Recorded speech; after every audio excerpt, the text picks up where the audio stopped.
Assalamualaikum warahmatullahi wabarakatuh. Alhamdulillah rabbil alamin. Allahumma shalli ala sayyidina Muhammad wa ala ali sayyidina Muhammad. Anak-anak Bapak semuanya, bagaimana kabarnya hari ini? Semoga anak Bapak selalu dalam keadaan sehat dan kita semua selalu dalam lindungan dan rahmat Allah Subhanahu wa taala. Baik anak Bapak, di kelas hari ini kita akan belajar mata pelajaran IPA. Yang akan kita pelajari hari ini adalah tentang 6 penyakit pada sistem pernafasan. Pada sistem pernafasan tubuh kita manusia itu bisa terserang penyakit.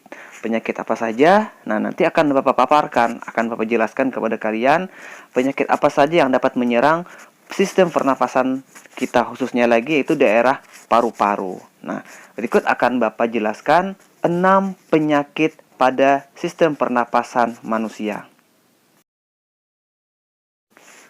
Yang pertama adalah penyakit asma.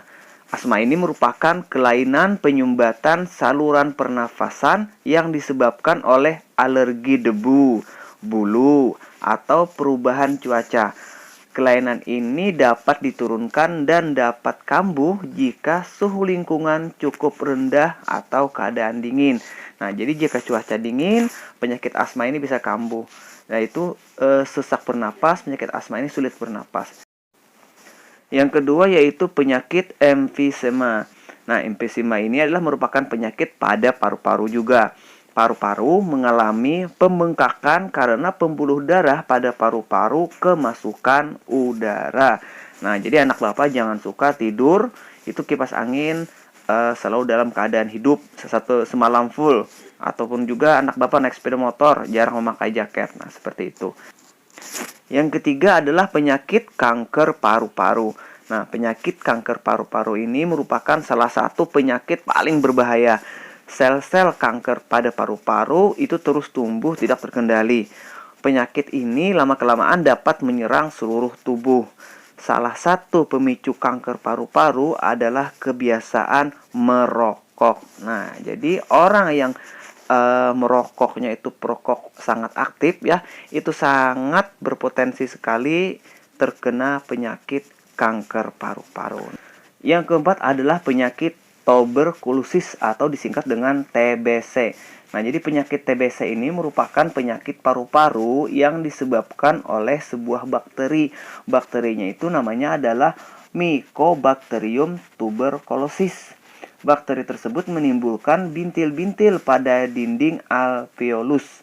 Kemarin kita sudah belajar alveolus ya. Nah, jika penyakit ini menyerang dan dibiarkan semakin luas, itu dapat menyebabkan sel-sel pada paru-paru akan mati. Akibatnya, paru-paru akan menguncup atau mengecil. Nah, hal tersebut menyebabkan para penderita TBC nafasnya sering terengah-engah. Biasanya penyakit TBC ini menular dari satu orang ke orang yang lain, yaitu orang yang mengidap penyakit TBC pada saat dia batuk ataupun bersin, dia itu menularkan melalui droplet yang dia semburkan. Nah, dropletnya itu atau sejenis embun. Embun itu mengandung bakteri tadi, yaitu bakteri Mycobacterium tuberculosis. Nah, seperti itu. Yang kelima yaitu penyakit bronkitis. Nah, penyakit bronkitis ini merupakan gangguan pada cabang batang tenggorokan akibat infeksi. Nah, ini berbeda ya. Jika pada penyakit sebelumnya itu pada paru-paru, nah sekarang ini penyakit bronkitis ini pada cabang batang tenggorokan. Gejalanya adalah penderita mengalami demam dan menghasilkan lendir yang menyumbat batang tenggorokan. Akibatnya penderita mengalami sesak napas juga. Yang terakhir yang keenam adalah influenza. Nah, jadi penyakit influenza ini merupakan penyakit yang disebabkan oleh virus influenza. Jadi namanya virus influenza. Penyakit ini timbul dengan gejala bersin-bersin, demam, dan pilek. Nah, perlu anak Bapak ketahui, flu dan influenza itu berbeda.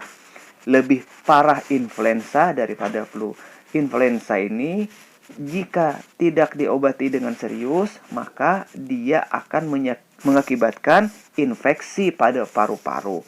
Gejala pada influenza ini yaitu adalah demam yang tinggi, kemudian nyeri otot, kemudian lagi sakit tenggorokan yang berlebih. Nah, itu adalah ciri-ciri dari terkena virus influenza.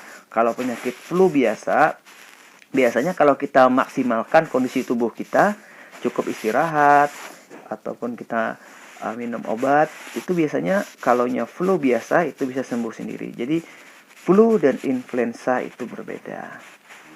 Nah, mungkin itu saja Bapak sekalian materi yang dapat Bapak sampaikan hari ini. Semoga apa yang Bapak sampaikan kali ini dapat menambah pengetahuan serta wawasan Bapak sekalian. Mohon maaf atas segala kekurangan. Assalamualaikum warahmatullahi wabarakatuh.